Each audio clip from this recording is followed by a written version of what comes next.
everyone. I'm Susan Nash, and welcome to AEPG Academy. Really excited that we have a wonderful program today. We have Michael Edwards, Michael Rains, and Patrick Ng, and they will be talking about ESG and data analytics. So really happy to be able to introduce them. And as we get ready, I'd like to have a few little housekeeping items.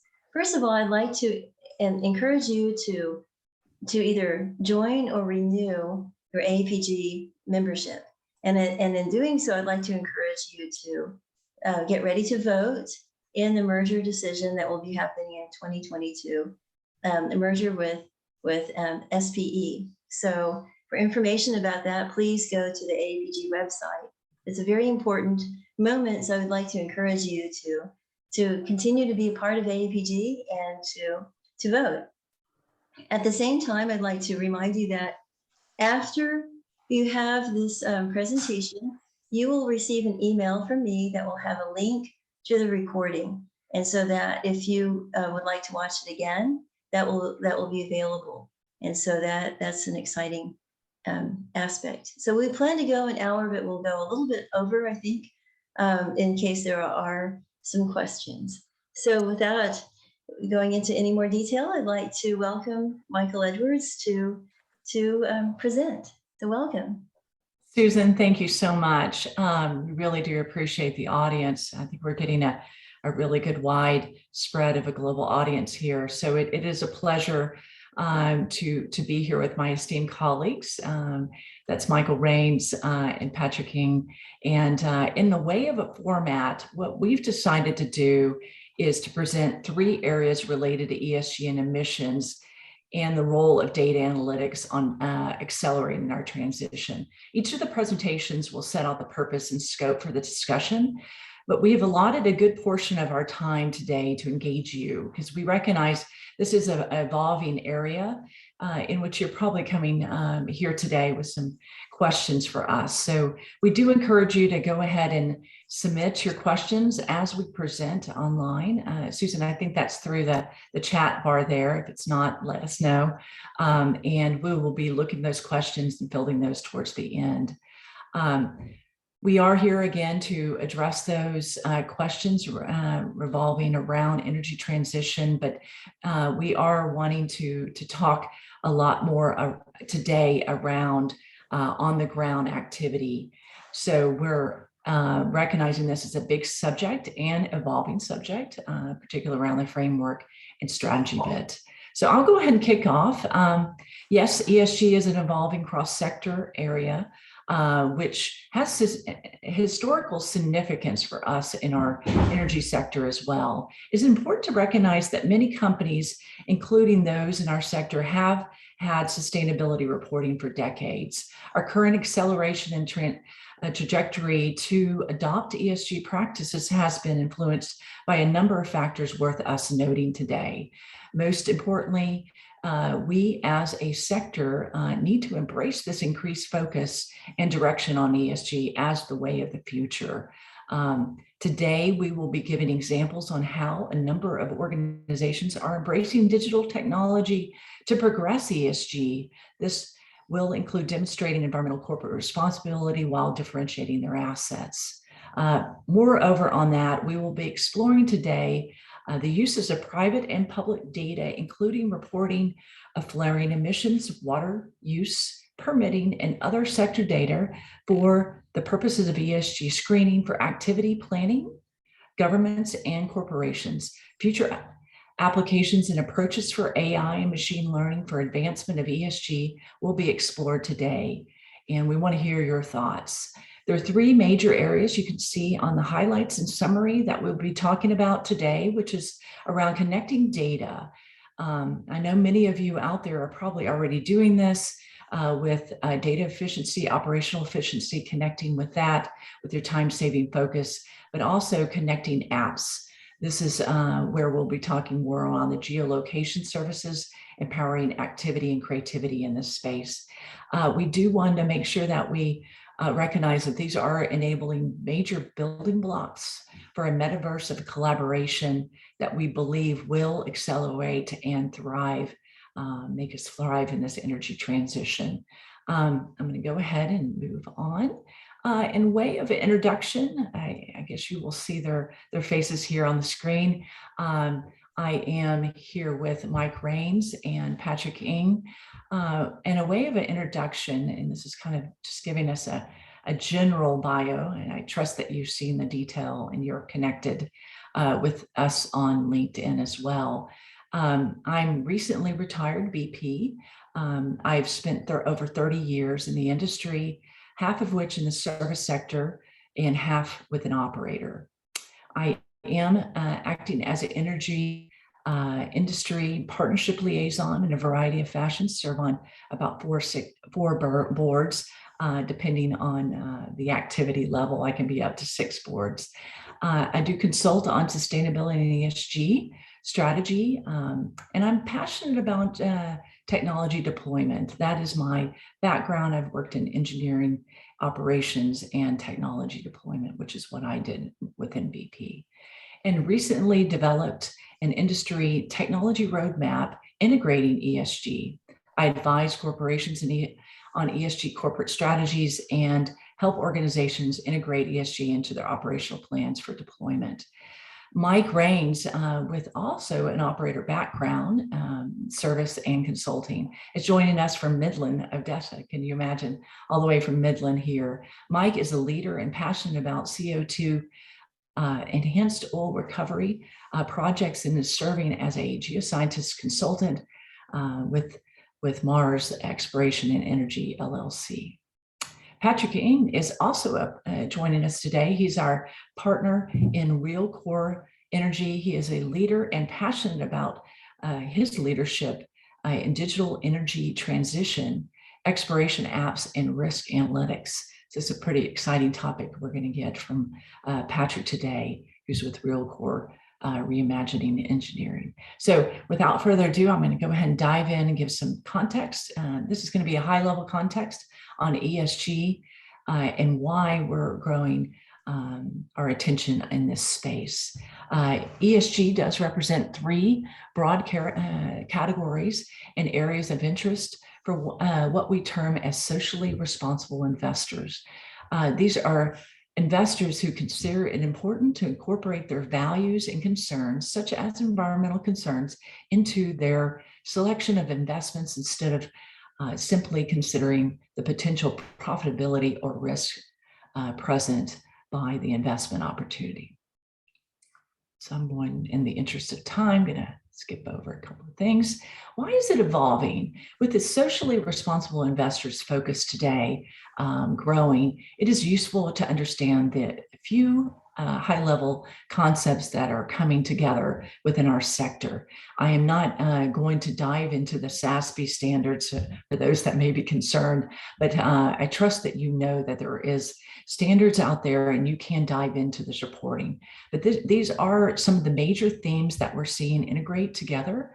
And so when we think about economic screening, it is not just about selection of environmental and ESG index funding funds out there, but it's around the expectations that corporations now have on reporting quarterly and annually, which more details are expected for ESG screening. This includes valuation of assets that go on into overall corporate risk, value, and eventually into corporate ratings. So you can find out more on that on your own. We also see that the corporate sustainability reporting that we've had in the past is evolving, and it's not only about environmental responsibility reporting and emissions, but it's also integrating with social and governance. And so we see these 3 things coming together, and you're going to be seeing more on this integration of these 3 themes going forward. Related to that is that we're also seeing a more expectations on the ground actions with regards to purpose. Now we do see our corporate purpose statements in our sustainability reporting and a lot of the marketing material, but we're seeing an increasing measure against a local and governance action and community's impact, from a community impact level to boardroom decision-making, from DE&I on boards to overall environmental impact with our local communities. So we are seeing what I call on-the-ground actions being measurable. So you'll be seeing more of this movement of this corporate marketing taglines to an annual reporting to show evidence of purposeful evidence of connecting with social, environmental, social, and governance areas.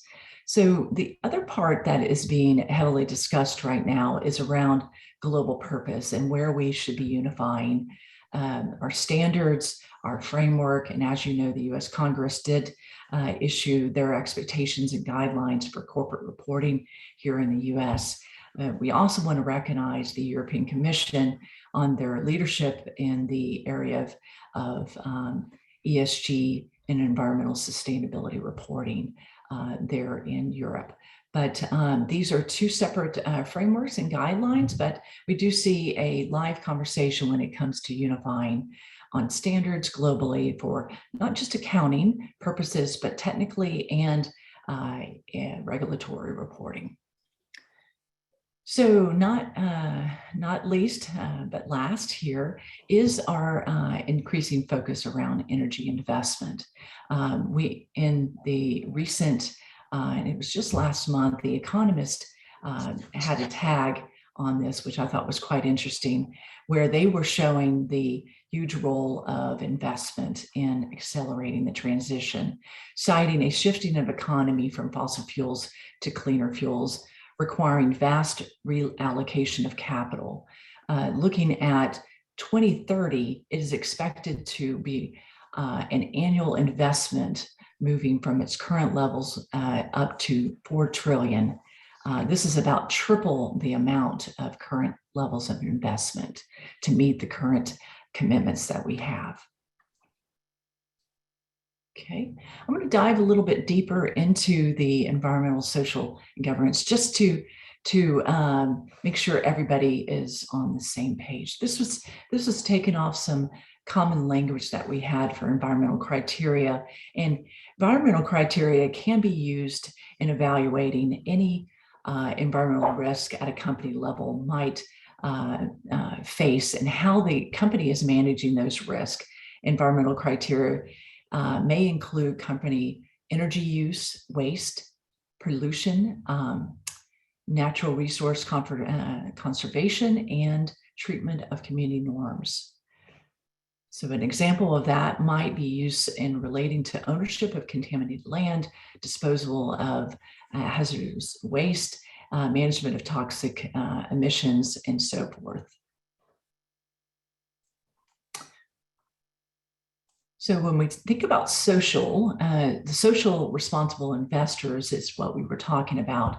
These are investors considered as important to incorporate their values and concerns. So this is an evolving area. It does integrate with the governance, which deals with the company leadership, executive pay, audits, internal controls, and stakeholder rights. But a good example of this is around the community impact and corporations bringing this up and having some matrix and measure around it. But again, this area is evolving and integrating very much into the environmental side in ways the company is operating ethically in their supply chain, where they're supporting rights and encouraging diversity, their policies to protect against misconduct, and fair wages. Governance is also around the rules and procedures for countries and corporations and allows investors to screen for appropriate governance practices as they would for environmental and social factors. Opinions on this, on the interest in this area should be prioritized against corporate decision-making, and they are split when it comes to areas of focus on priority across the sector and beyond the sector, really. But there are some really healthy debates around waste, energy, fuel, and where, where companies are embracing diversity on their boards, where they're embracing corporate transparency, employing CEO independent of the board chairs are great examples of governance.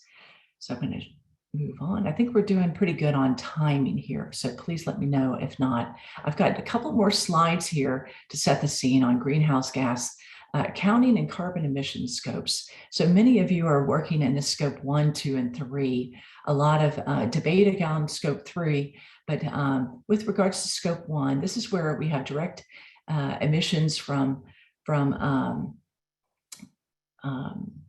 our company operations, and a good example of that is our own assets, facilities, equipment, vehicles, and landfills. In the scope 2 is indirect emissions, and this is from purchased energy, which is a really good example of emissions that are indirect, like the purchase of electricity, heating, and cooling. The scope 3 incorporates anything that's over and beyond, anything that is not procured as it would be in scope 2. Good examples of this are third-party transportation, distribution waste by a third-party energy, fuel, licensed assets, and travel. So this is really important for us to understand these scopes, deliberate on them, not today, but within our corporations, our organizations, to create clarity. Okay. Without further ado, why we're here today is we are trying to talk about how we can accelerate the energy transition. ESG is part of that energy transition, but the role of digital is very, very important. And we want to make sure that we have a bigger conversation on how that this is influencing and accelerating ESG in the overall transition. We do see that driving innovation and business efficiency is paramount, and that digital is playing a really big role in this space. There are technologies that we're seeing here that are transitioning to a multi-purpose level to be used for carbon emissions. We also see a compounding use and purpose of various technologies and digital, where we don't see as much capital needed in certain aspects. So we're hoping that this can help accelerate in the areas of operational efficiency, environmental impact, this compounded use and purpose being repurposed for existing assets in basins, which we'll cover today in the Permian. We also want to see that these have compounded purposes for regulatory conformance and scalable solutions. We do see that when you are able to use various technologies for various purposes and have a common technology across a field, we are able to accelerate and scale up our solutions more actively.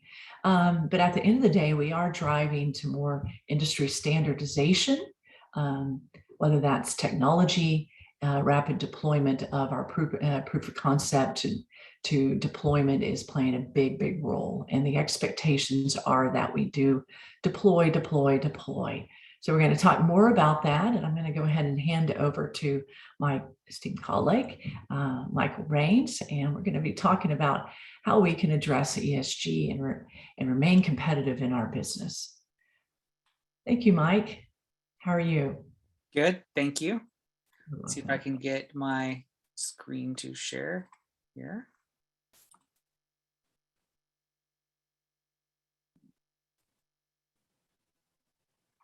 Here we go. Okay, so as Michael mentioned, we're going to be talking about things on different scales. I'm going to do some specific Permian Basin examples, but what I show here is that just in a quick 30-second Google search, you can find a wide variety of websites and articles that deal with ESG, especially with the topic that I'm going to start with first, which is flaring, which we have several of these articles that just came up in a quick search that start with that.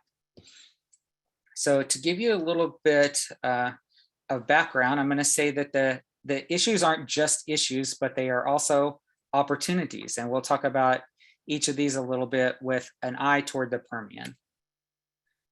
So this is the view in rural Midland County, just outside of the city of Midland, and all of these orange pulses in the cloud that you see are not lights reflecting off the city. That's actually lights from flares. So some people might think that that is a lot of waste, but I see that myself as a lot of opportunity.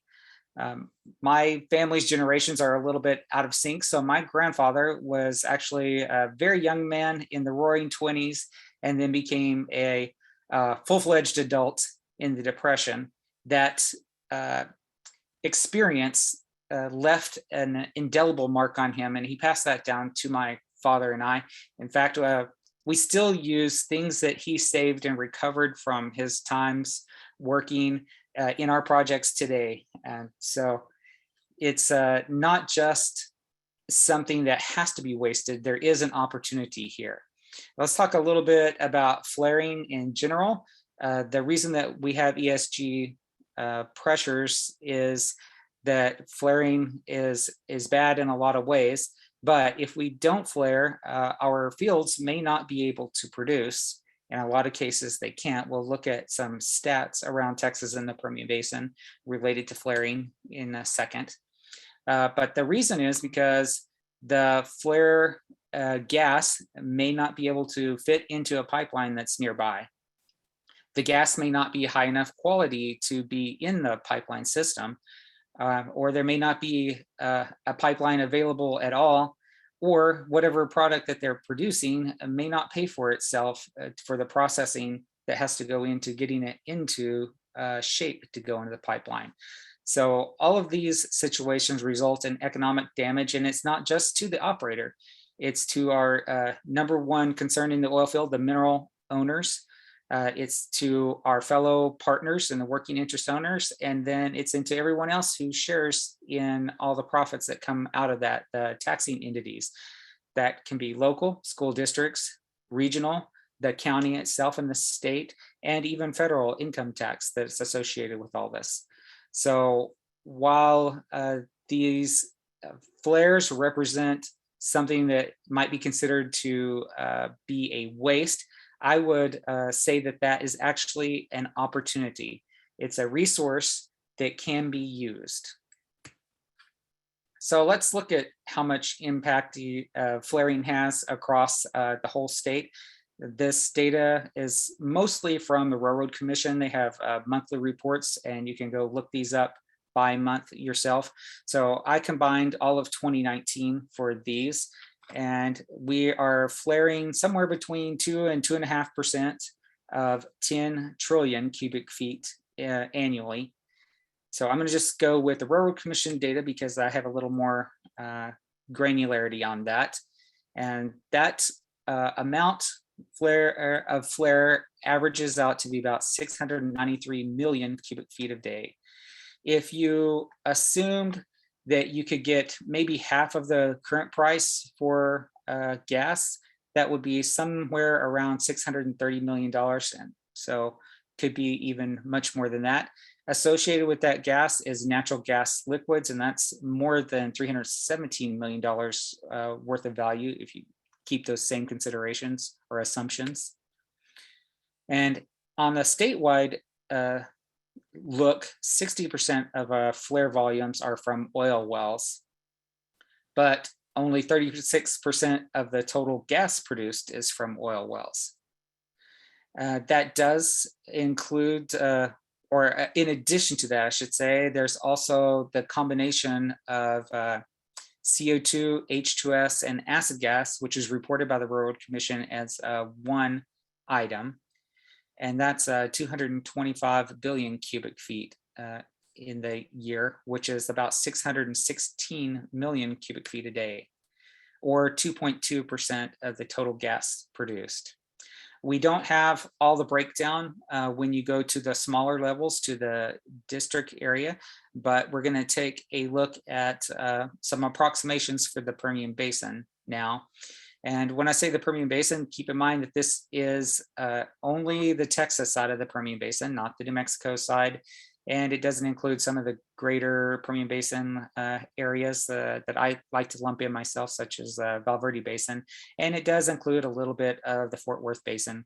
But these numbers will be dominated by this District 8 right here, which includes most, or a big chunk anyway, of the Delaware Basin. So we are flaring just under 4% of 4 trillion cubic feet in 2019, which averages out to about 440 million cubic feet a day. So somewhere in the range of higher than 400 million, plus half of that again for natural gas liquids, using those same assumptions that we were able to get from the statewide data, which that may not be exactly accurate, but these are just to give us an idea of what we're dealing with anyway. So what you'll notice differently between the full state and the Permian Basin is that now 75% of flare volume comes from oil wells, and a more equitable 64% of the total gas produced is from oil wells. So if you assume that same statewide average of 2.2% of the total gas is acid gas, CO2 and H2S, that means 91 billion cubic feet of gas were produced in 2019, and that equates to 250 million cubic feet a day on average. So, and again, that's lumping together CO2, H2S, and acid gas, which is a flue gas, a mix of different components. So if you think about maybe an EOR application, since I have such a passion for CO2, I can't get by without it. If you thought maybe half of that or a little under half of that might be CO2, well, you could be looking at maybe more than 100 wells of a regular size EOR application that could be supplied by that gas. So what can we do to take this liability and turn it into a profit center? That's going to require a lot of innovation on our part. Capture things that are now being lost, repurpose some of our equipment, some of our captured items, and integrate not with just inside of our own properties, but with our neighbors. So consider the total energy profile. What is coming out that could be used? You might want to think like MacGyver for the original MacGyver here, the OG MacGyver. For those of you who are old enough to have watched 80s shows, MacGyver with a match and some natural resources around him somewhere. Look out, you never know what he's going to be able to come up with. We need to also be innovative. Let's think about the whole flare, everything that's in there, and what could we do with it? We could generate electricity locally. We have micro generation capabilities now. We can re-inject and keep that reservoir pressure support up. We can convert some of our gases to hydrogen, and we can use the direct heat in a couple of different ways. So we have a variety of options that might work in any one situation. So we need to think about what we have available and what we might be able to do with those items that are available. So look at the total picture, look around and outside. Let's move on to water real quick. And everybody knows that water in West Texas is rare. Water in the desert is a valuable and precious resource. So we want to be wise with how we use it and what we're using it for. In addition to that, we have in the past had some trouble when people weren't fully aware of the impact of oil-filled fluids on nature. We developed something in the 1920s called the Texan Scar, which is close to the discovery well of the Permian Basin. And you can see here in this 2003 picture how much of this area has been denuded, and it's now just bare sand blowing through here. So in the 1920s, that area was over 8,200 acres, and restoration efforts started on that project in 1975. Those of you who are from Texas may have heard of the university land system. A lot of lands in Texas are owned by the state, and some of those are dedicated to the university systems, and they are the mineral owner and leaseor of their properties here. And this is one of the earliest areas. What happened is that brine was stored on the ground in concrete basins, but the concrete was not very impermeable, and the result was that the brine got into and destroyed a lot of the vegetation around here. So starting in 75, efforts were made by the university land system to start restoring that, and you can see how much success they've had if I flip back and forth between these two photos. This is not at the beginning and the end, this is well into it, but 26 years or 28 years rather versus 46 years, you can see the improvement. The amount that has decreased by 2008 was 7,000 acres, leaving 1,200 acres. And this is a picture from this year, so a couple more years, a little more progress on that. So that's what people think about with water and oil field, but that's not the only thing that water can do. I would say that water can be an opportunity also. We have an example here in this slide from Arkansas, where lithium is being extracted from oil field brines directly. So those dissolved minerals cannot be just bad, they can also be good. Iodine is being mined in Oklahoma from oil field brines. And you really, if you start looking at this, there's a lot of variety. Then we also have bacteria. That's generally been considered a bad thing in the early days of CO2, or rather of water flooding. A lot of times makeup water, that is water that you need to put back into the system to keep your pressures up and to move the oil, was taken from whatever source was available, including municipal water supplies. Sometimes that water wasn't cleaned up to the point of having all the bacteria removed from it, and that bacteria would get into the formation, create H2S and other problems, and it's thought of as a bad thing. But we now know that those same microbes can be used in positive ways to restore contamination in the oceans in this case, and that bacteria can even have some other positive uses to clean up water and make that water available for other industrial or agricultural uses. In fact, just next week, I'm going to be listening to another talk where bacteria can be used to increase the clean water and then leave a much smaller residue of water that has to be disposed of. But that brings to mind another thing. Once that water is concentrated and the minerals in it are concentrated, now maybe you've moved your level of concentration from an uneconomic source to recover any of the minerals to something that might be economic to recover the minerals. So disposal is another thing that we have to deal with water. And you have heard probably in the news about induced seismicity, that is earthquakes that are caused by humans injecting water into the ground. There's also some cross-flow problems and sometimes damage to low quality reservoirs that would be economical otherwise. But I think that what this represents is a learning opportunity for us as we move into the world of capturing carbon dioxide and storing it. We can take the lessons that we've learned from disposal with water and apply those to improved methods with our CO2 and other enhanced oil recovery options. So we have a lot of pipelines in Texas. This is a Railroad Commission map here that shows some of the oil, gas, and other pipelines that are in the Permian Basin, Gulf Coast, Panhandle, and North Texas. So these aren't just pieces of pipe stuck in the ground that will go away on their own.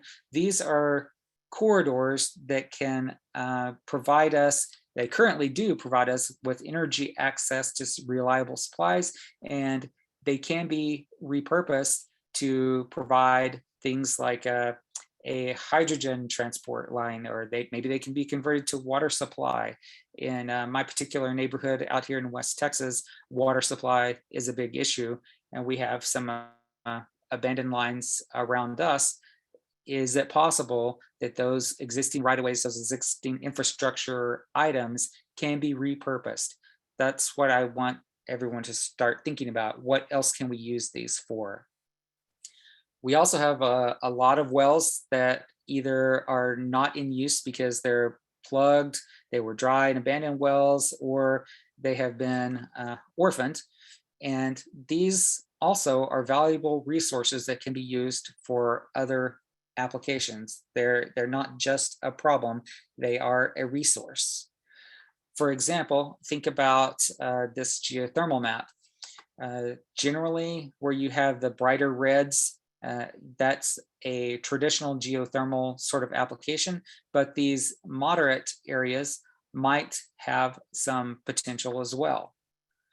When you think about some things that have been going on in the industry recently, we're looking at what Dr. John Holbrook calls spike geothermal, which is taking excess resource energy that you have somewhere and putting it into another well and heating that water up, either on whichever side of the incoming or outcoming way that thing is going, and you can use that situation to bump the heat level up enough to be geothermal. So in those orange to yellow areas, maybe they weren't quite hot enough to do traditional geothermal, but with this combined using waste heat or using other sources of energy to generate extra heat, you might be able to push those up to a level where they are usable.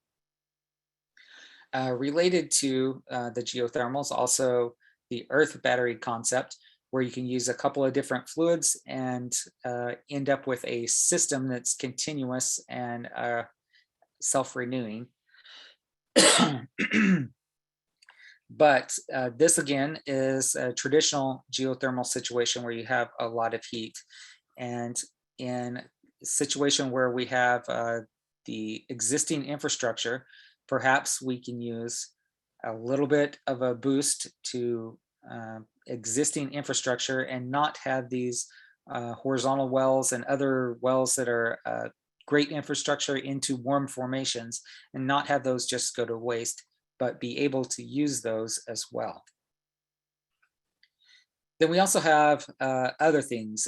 In this case, we've got some nice yucky photos of paraffin and asphaltenes, and a company in Australia has worked out something that was designed for landfills, where they oxygenate the waste product that has a lot of carboniferous materials in it, and they end up with a syngas that can be used to generate power or put into the system or whatever.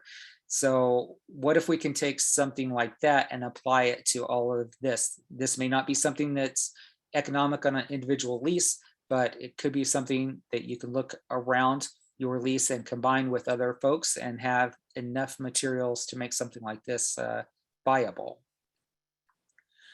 So to think back over it, really what I want everybody to do is to think about being proactive, capture, repurpose, integrate, and consider not only the total energy portfolio or profile, but also the whole portfolio: physical, chemical, biological, infrastructure, everything.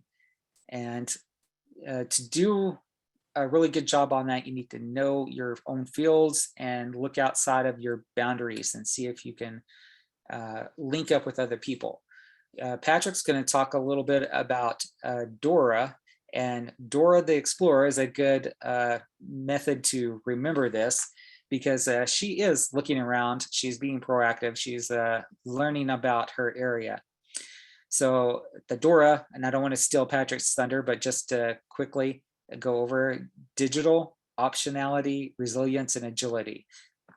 So the digital is your source of information. Optionality is being able to choose different things that work in your exact situation. Resilience is being able to withstand changes, and agility, being able to change quickly.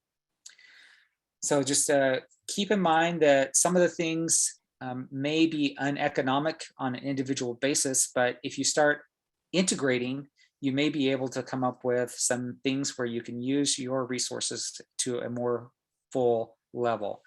I'm not going to go through all of these things, but there are a lot of opportunities here, and even so much as down to the area of being independently generating of your own electricity, a local or micro structure generation capacity where you power your own wells with your own systems, and you're not necessarily tied into the grid, or you can provide to the grid independently.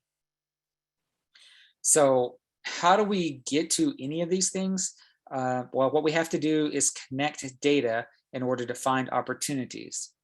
And that is where Patrick is going to take over and fill us all in on how to do that. So Patrick. Well, thank you, Mike. Can everybody see my DORA screen? Looks good for my end. Yeah. Okay. So as Mike said, resilience. I think the key thing I want to tie it into the AAPG pivoting series is the ability to pivot again and again. But the important thing is we want to know what we transition into. So having the data, having the ability to look at the data analytics and come up with a plan beforehand. So when that switching moment comes, we will be able to execute a plan and do it with confidence. Now, DORA Explorer, I guess my daughter and I was in college, but when she was a toddler, we watch a lot of that. But DORA really reminds us that we need to think a little bit differently. It's not that we know it all. I'm sure many of you have worked the geology and the area Permian and experts, but now we need to think about we're going to learn something different. I want to focus on the digital. So of course, open source is important. And we'll also look at all forms of energies, whether it's mineral, chemical, or biological. But first and foremost, we want to use the data to develop our creative energy to crack these problems.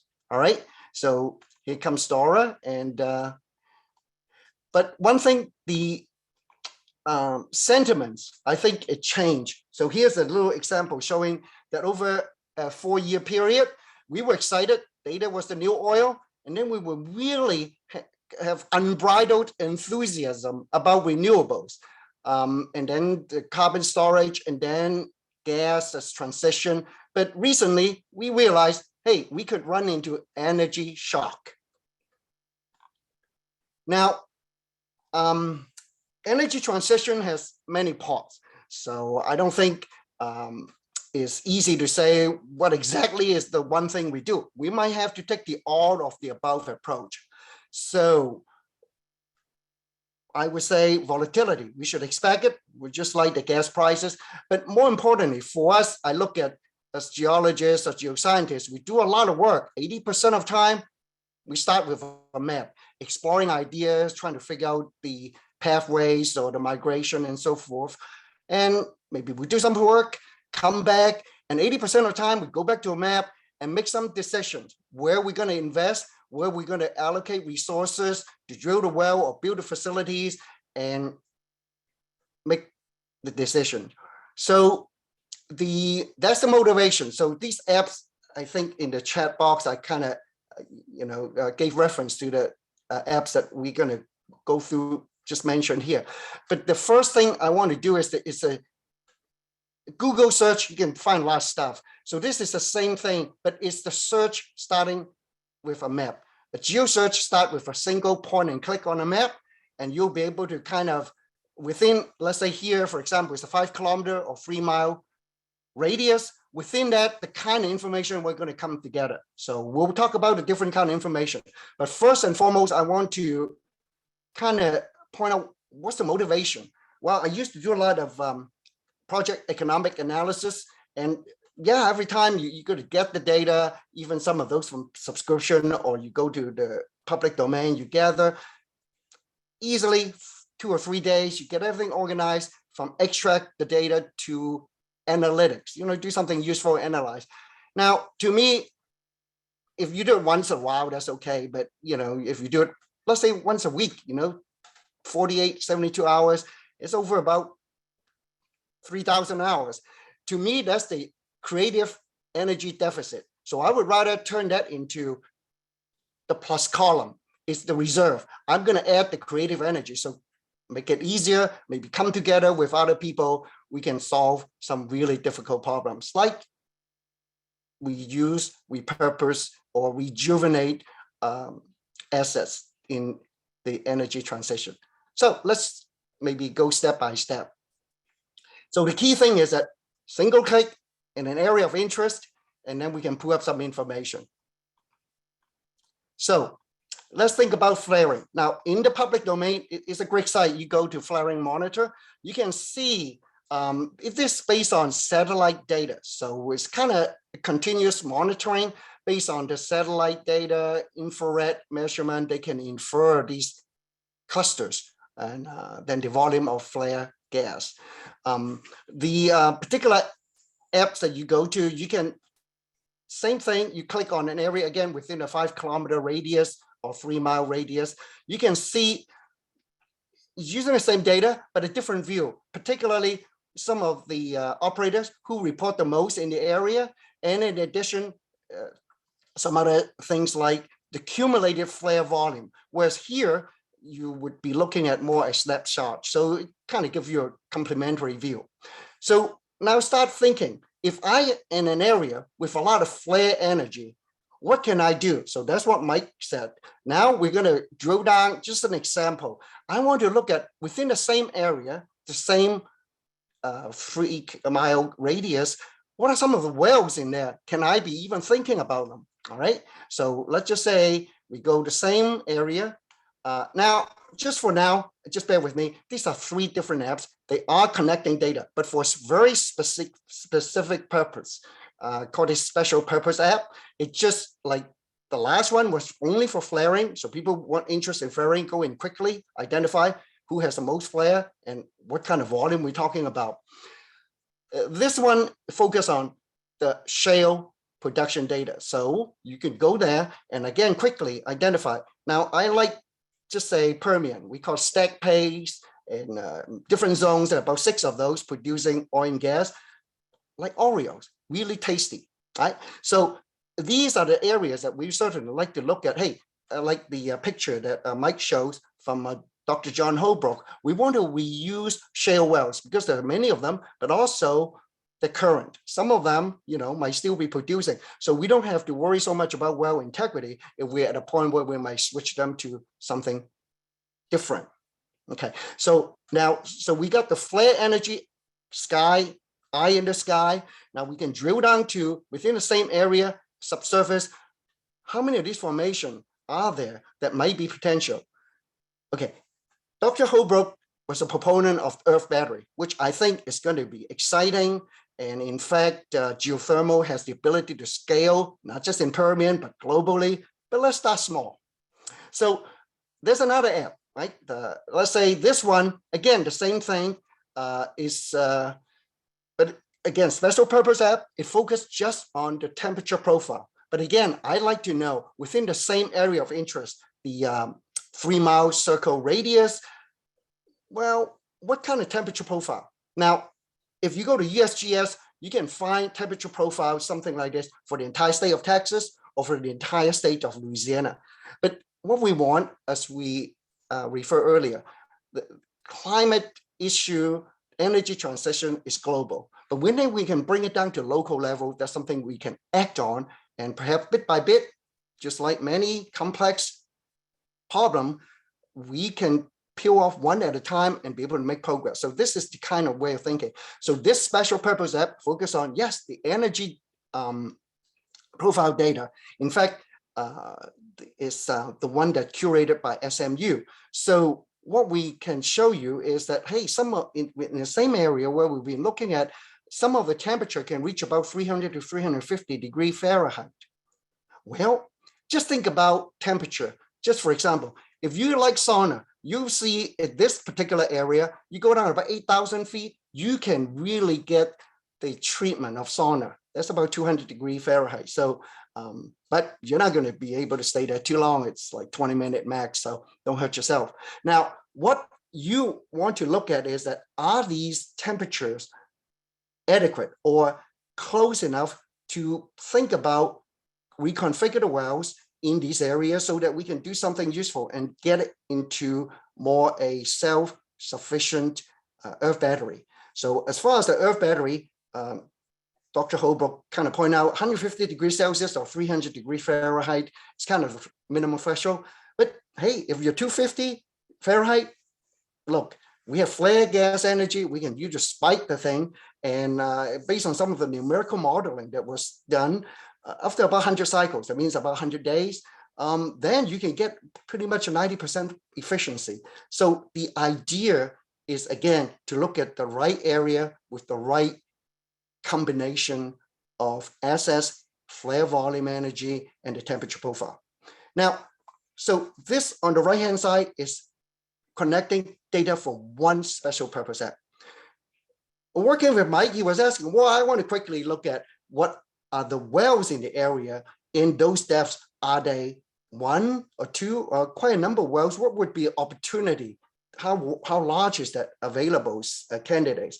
Well, we pull in this from the shale well production data.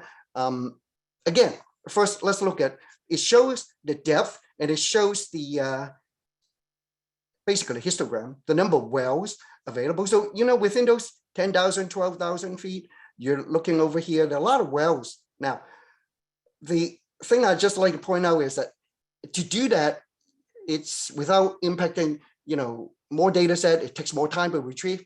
No, with the these serverless microarchitecture app, it isn't.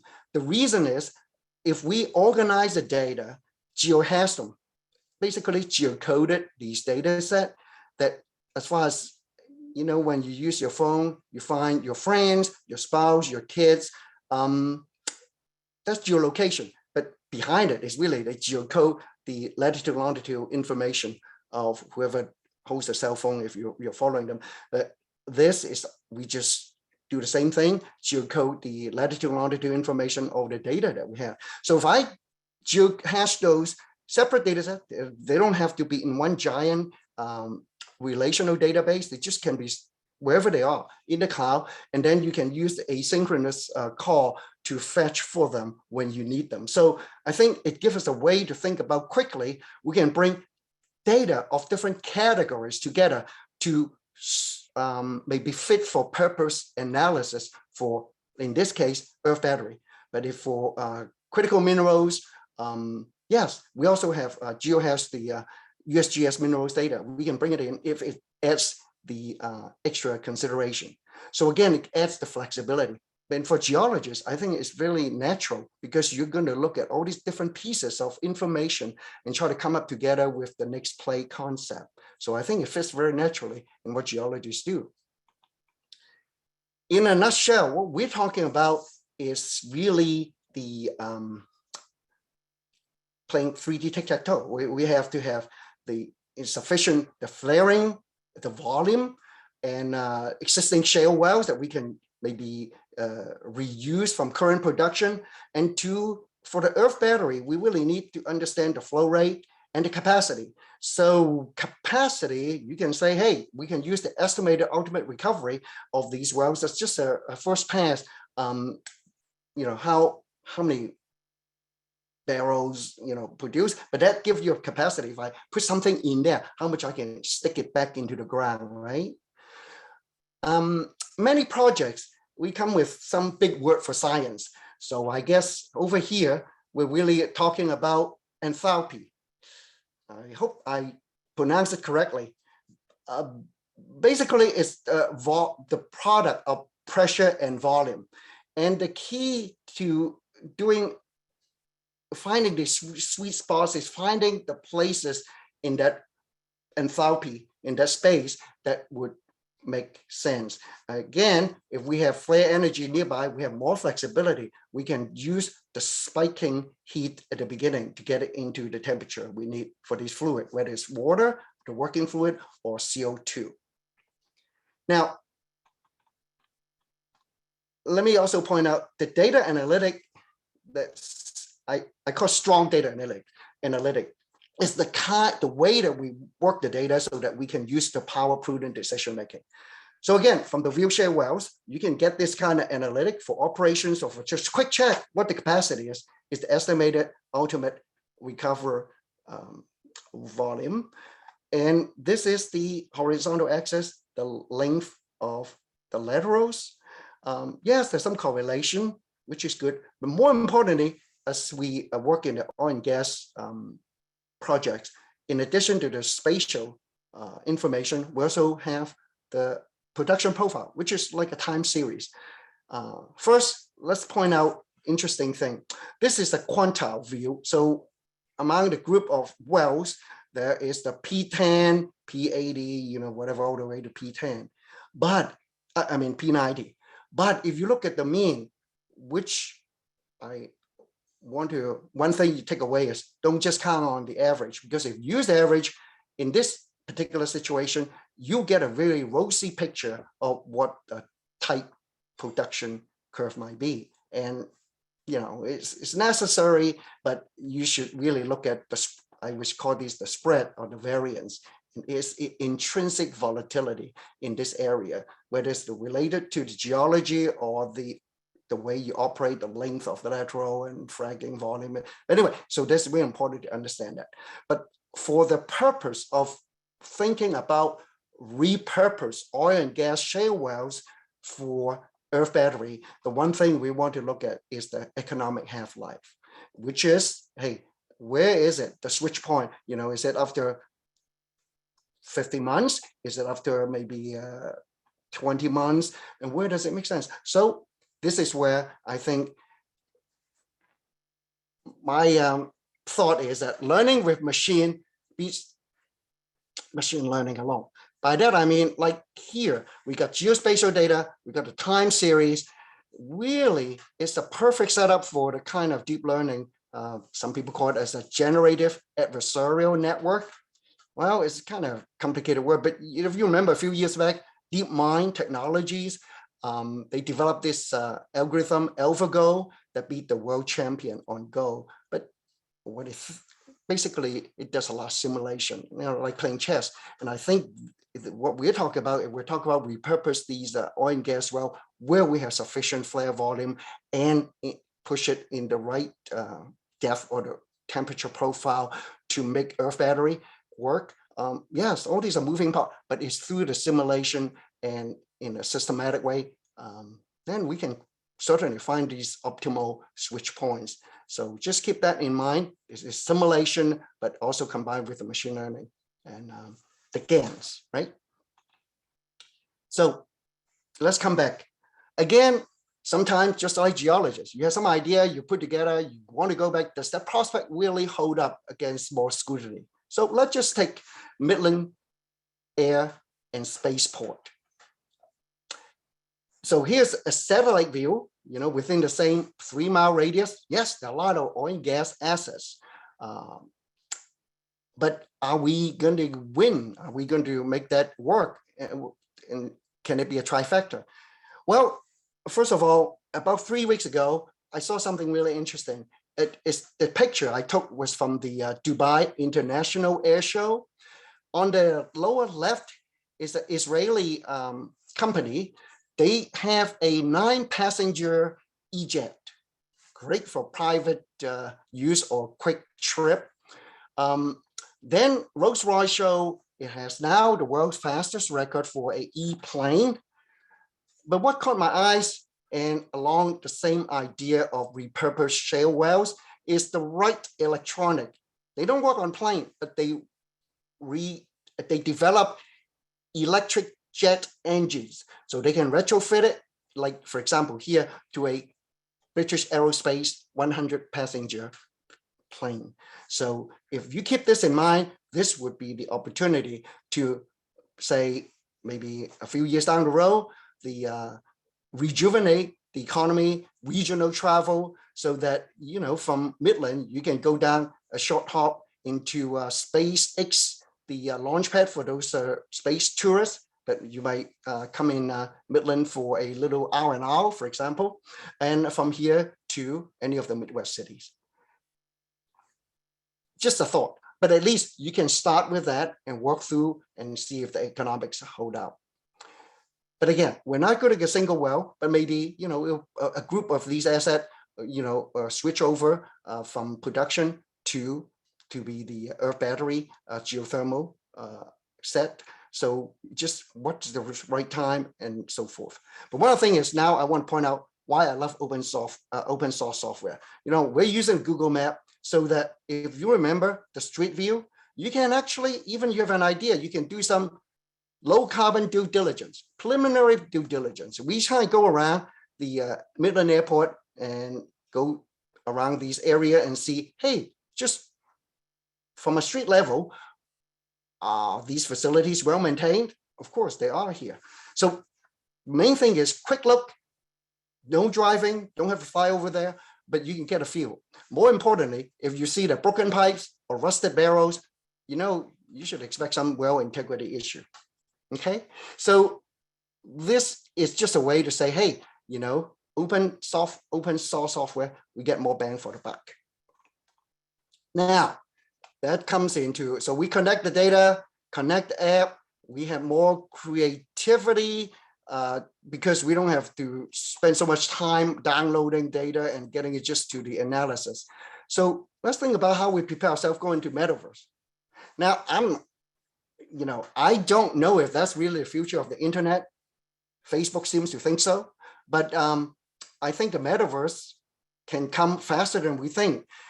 To me, it's simple. You know, we talk about ESG, a lot of moving parts, but if we put economic as the focus, backed by science, for example, the enthalpy, you know, understand those, and geology. Well, here, AAPG, I think all of us can identify, but you come together and you look at these with the strong data analytics.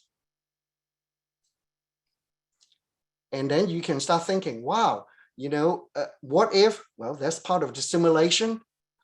Maybe Metaverse is an area where it's not about interacting with other people, but about business coming together, say, hey, look, you know, oil and gas, yes, we know what we're doing, but some of these other things we really can open up, maybe reach out to other players, reach them outside, and more importantly, something like this, a GeoSearch simple application, point and click, I think it really opens up that we can bring in communities. If we can get local communities excited about this, the microstructure opportunity, a lot of things, we just, maybe people come up with the idea, we might not even be aware. So again, that's why I see in the Metaverse, that could be, and we can play what if, you know, we might find the 3D tic-tac-toe, the winning formula sooner. So the question is, maybe, what is your avatar? Well, you know, here, Mr. Spock in Star Trek, his famous line is always insufficient facts invite danger. I would say same thing, insufficient data. So that's why we want to use strong analytic, but at the same time, the opportunity in the Metaverse to combine simulation, like gaming, and what if, and maybe, you know, there are other people that have all the expertise to do those, and we can team up. Maybe we can deliver better outcome. So in closing, strong analytic with these connecting the data, but also connecting the apps so we can come together and deliver better outcome, making more prudent decisions, advancing ESG profitably, and then at the end, thrive in the energy transition. So now I want to look forward to getting your feedback and address any question and answer you might have. Thank you.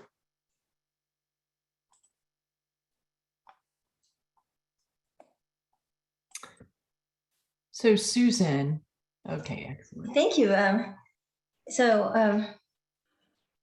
Michael and Mike and Patrick, that was fantastic. And I think we can dedicate 5 or 7 minutes more for Q&A. So if anyone has any questions, and also I want to thank everyone's patience.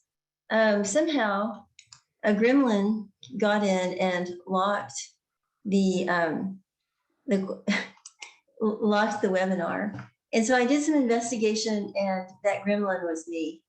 When I was turning off the little doorbell, there's a little lock room, and I must have accidentally, obviously it's accidental, and inadvertently moused over it. So anyway, I just wanted to thank you for trying again after getting your email, and thank you for emailing me. And also, I want to let you know that we've recorded this so that you will have the full recording. And also we'll have contact information for everyone in the show notes. Okay. And for questions, you want people to raise their hands? Is that how you're going to do this today? You can do that, or put something in the chat. Let me find the chat here. So would anybody like to okay, Salim Shaker saying, wondering why there are 4 clusters on the horizontal axes at 3, 5, 7, and 10K feet distance. Maybe Patrick, can you pull that map back up?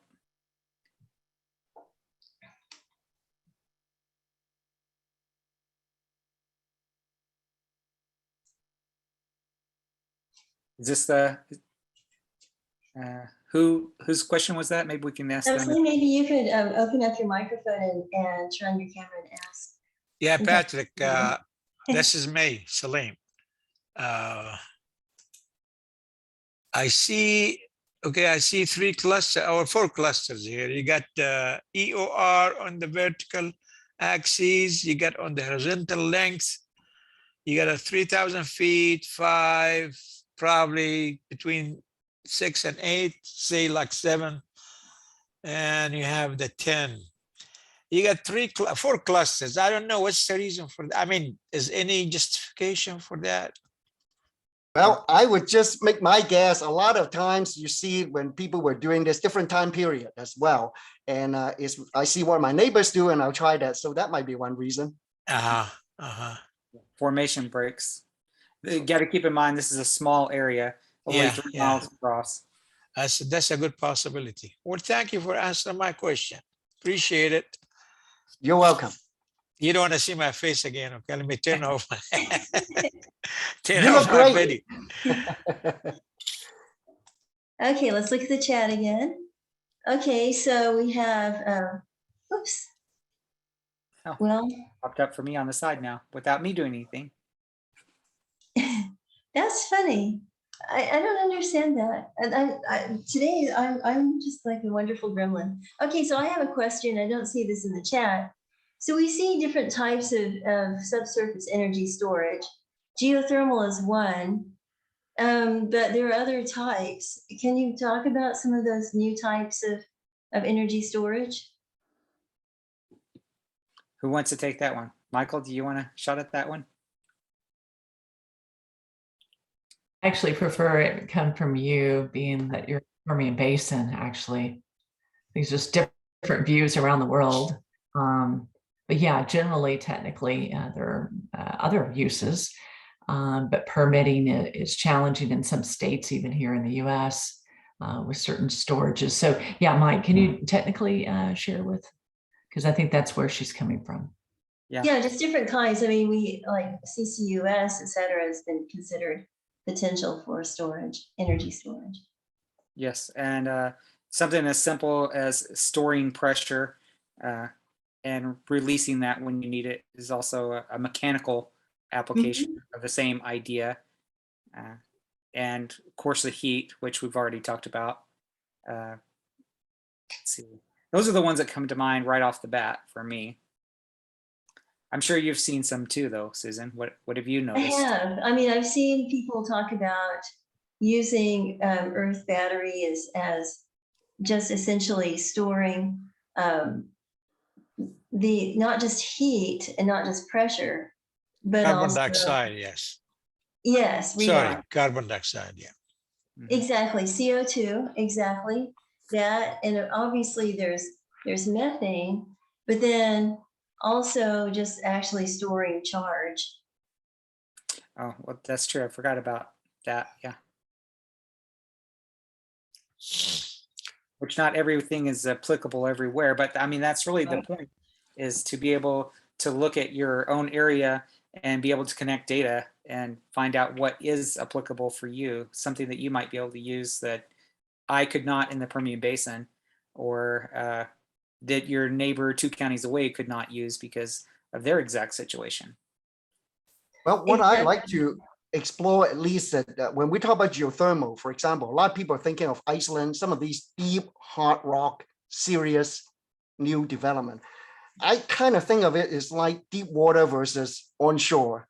You know, when we look at these with Mike together in Permian, we're looking at minimize new capital expenditure. Because if you have to do any drill, any deep wells for geothermal classic, then at least you're talking about 15, 20 million out.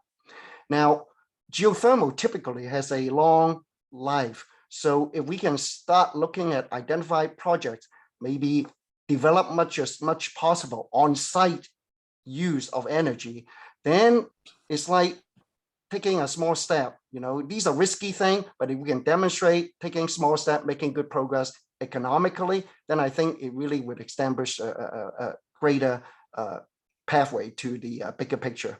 The whole Earth could be Earth battery. Well, It kind of is. that's just true. I mean, there is a relationship between the high pressure and the high temperature.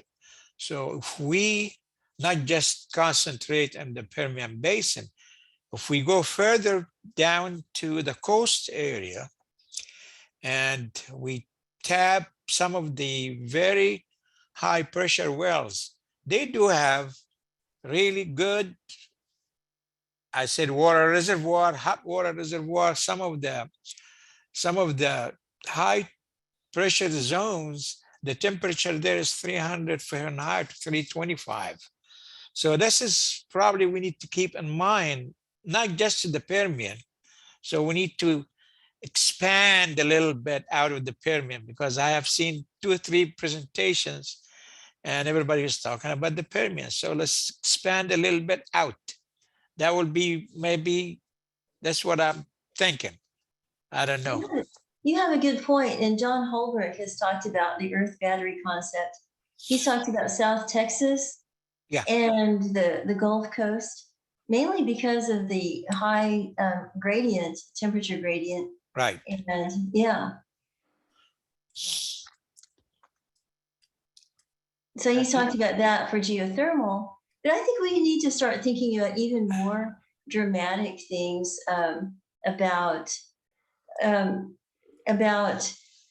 any kind of energy. Energy is motion. So we've talked about force, we've talked about differential salinities, we've talked about temperature, but how about just like kinetic energy? So I mean, that would be kind of, we talked about flow, like sometimes one of the batteries, Earth batteries, has been converting in Germany, and I think they've also done this in Minnesota, or someplace. Anyway, they've converted a coal mine into energy storage by flowing water down and then having turbines work. Yeah, that's right. I mean, you can, I'm sorry, some of the abandoned wells, they produce oil and gas, and the well is not producing oil and gas, but within that, behind the pipes, there are a lot of very high pressure water formations, and very hot, that can be perforated, reperforated, and used as a thermal source. That's a possibility. It's a lot of, before they do that decommission for the well, they restudy that again before we abandon the well completely, see what's untapped hot water zones in the subsurface is. I don't know. That's just an ideas. Yeah, so those are great. Yeah, Yeah. and we're going to consider them more. There's also kinetic energy. So like that's under pressure would move turbines. But I want to so that would be a possibility. I want to alert people that there will be a members in transition workshop on the new grant opportunities for the grants and calls for proposals at, for example, the Shasta project for subsurface storage.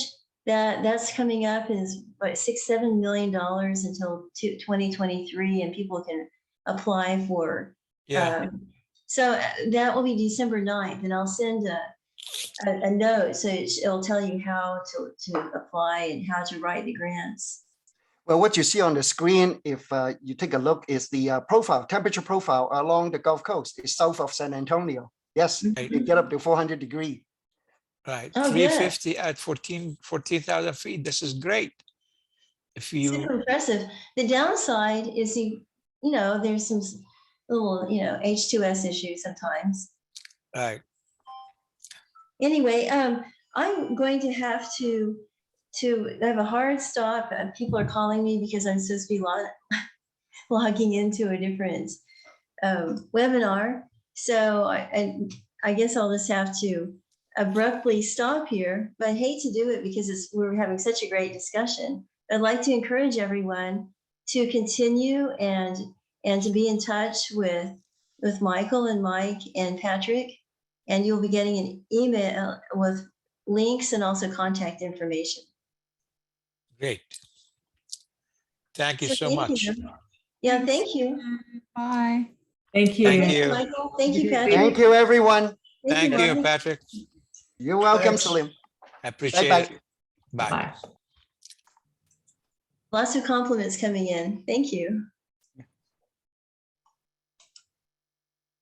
Thanks for making this happen, Susan. You take